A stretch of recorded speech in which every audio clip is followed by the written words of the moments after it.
Eles ganhavam 1 milhão e ficavam na beira do campo, como eu tô. E aí eu tenho que bater palma pro Renato. Por que eu tenho que bater palma pro Renato? E por que eu tô te falando isso? Porque o Pedrinho, quando pegou e começou... Tem uma live que tá rolando agora aí, que tá todo mundo botando. Ele falando, pô, na janela, eu ofereci pros caras da 777, você deve ter visto isso, não se oculta. Eu ofereci o Luiz Henrique e o Savarino. Eu ofereci pros caras na janela. Falei que os caras da 77, os caras não me ouviram. Os caras não me ouviram. Então, falar, todo mundo fala. Língua é bom com batata. E falar, até o papagaio fala. Então vamos lá. Eis que veio a janela do Vasco.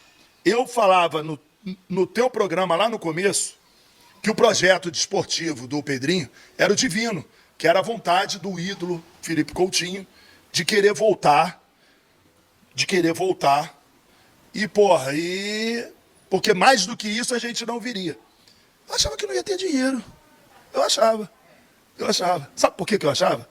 Porque quando eles entraram, que removeram a 777, o que foi dito para a torcida? Vamos lá com calma agora, analisando os fatos. Foi dito para a torcida que os cofres da 777 estavam zerados. Concorda? Perfeito. Perfeito. Então vamos lá. Aliás, o Pedrinho falou isso. Então, que os cofres estavam zerados. Na sexta-feira, o torcedor não sabe disso, mas anota aí o que eu estou falando. Indagado ao Conselho dos Beneméritos, membro da diretoria virou e respondeu o seguinte. Vamos lá, preste atenção. Nós não antecipamos verba nenhuma. Foi dito. Tá? Nós não antecipamos verba nenhuma. Ponto. Outra pergunta ele respondeu. Membros do Conselho Fiscal entregaram, ou seja, pediram demissão. Não. Eles não entregaram, não pediram demissão. Expirou o prazo do contrato deles e nós estamos dialogando. Pô, eu conheço os caras.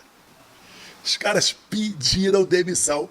Fizeram reunião e o cara que falou que não pediram demissão participou da reunião junto com o presidente, que ficou 10 minutos na reunião e saiu. Sabe que eu não falo mentira.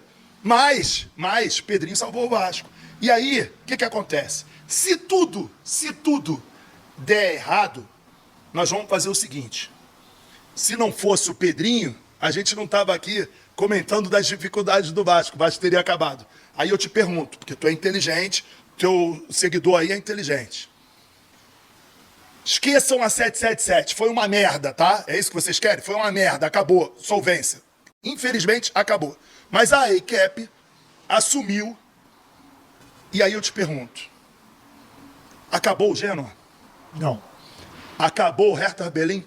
Também não. Acabou algum clube que eles assumiram a ACAP? Que eu saiba, não. Você concorda que a ACAP é a 4ª maior empresa dos Estados Unidos? Concordo, e ela é. Então, Wellington, eu não sou mentiroso. Dá para vocês entenderem? E eu não sou político do Vasco.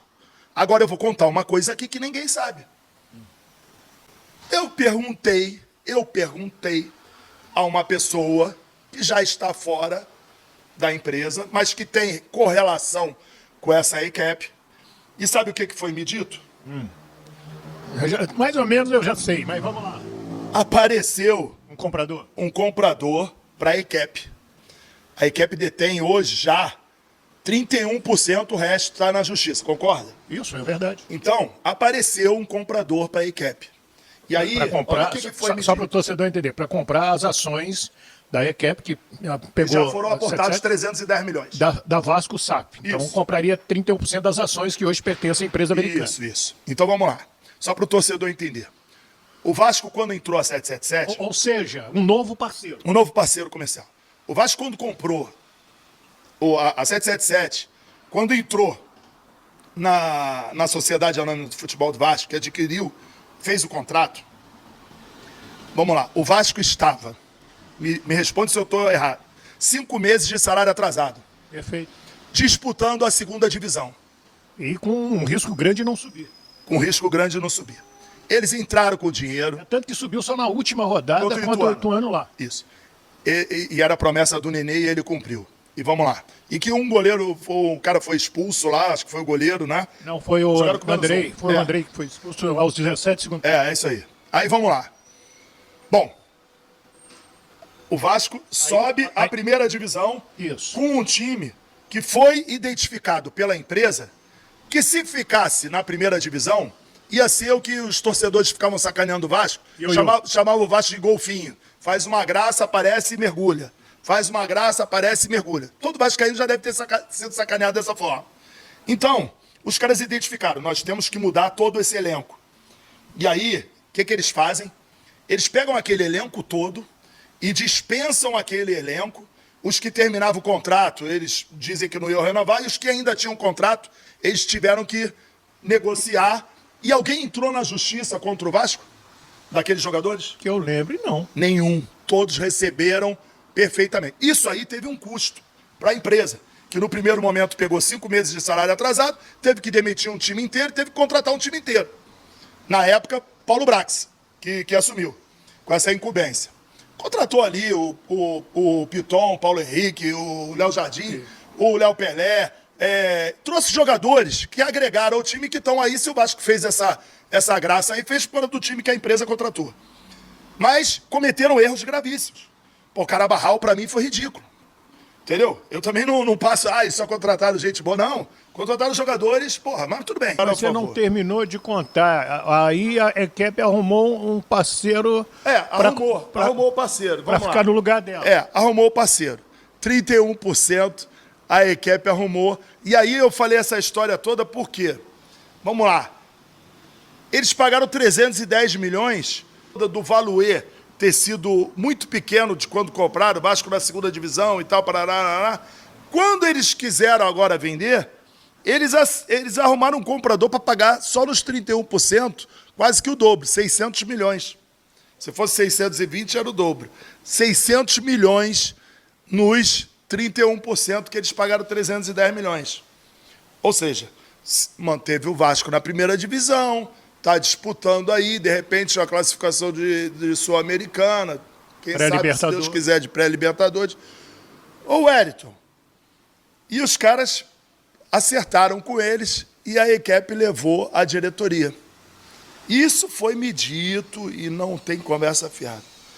A diretoria aceitava vender, no máximo 18%, ou seja, o parceiro ficaria no máximo com os 31 mais 18, dá 49%. 49%. Ou seja, e o Vasco não ficaria com 51% gerindo o clube. Foi aí que eu fiz um vídeo na minha rede social, que se encontrarem esse cara que faça isso, que eu queria apresentar minha filha, que mora nos Estados Unidos, que é muito bonita, é solteira, para casar com ele. Um otário desse eu queria casar com a minha filha. Um passarinho bateu para mim que o Danilo teria sido oferecido ao Vasco na última janela para jogar como zagueiro, a função que ele executa na Juventus, zagueiro pelo lado esquerdo, e na seleção o Danilo é o capitão jogando na lateral direita. Seria um baita reforço para o Vasco da Gama, sem dúvida nenhuma. Quem joga na Juventus, quem atua no campeonato italiano, quem disputa uma Liga dos Campeões, quem joga na seleção brasileira, é óbvio que seria um baita reforço para o Vasco. Isso aí é incontestável. A gente pode discutir cifras, mas a parte técnica não há como discutir. E ao que parece, teria sido uma proposta na ordem de 2 milhões de euros. O Danilo tem contrato com a Juventus até o meio do próximo ano. E ele pode assinar um pré-contrato em janeiro agora. A partir de janeiro ele pode assinar um pré-contrato e sair sem que a Juventus receba nenhum valor. Então, ele teria sido oferecido ao Vasco no meio do ano na base de 2 milhões de euros. E o Vasco acabou recusando a proposta e comprou o Jean Davi por 1,5 milhão. Então, se de fato for verdade, puxa, não pagar 2 milhões ao Danilo, que é zagueiro pelo lado esquerdo, e resolver o problema da zaga do Vasco, e contratar o Jean, uma posição completamente diferente, mas teria sido, na minha opinião, uma bola fora. Eu tentei confirmar essa informação do Danilo com o Pedrinho, mandei mensagem, o Pedrinho não respondeu. Mandei para o Marcelo Santana. O Marcelo Santana viu a mensagem, também não me respondeu. Então fico, por enquanto, com essa informação que eu tive sobre o Danilo.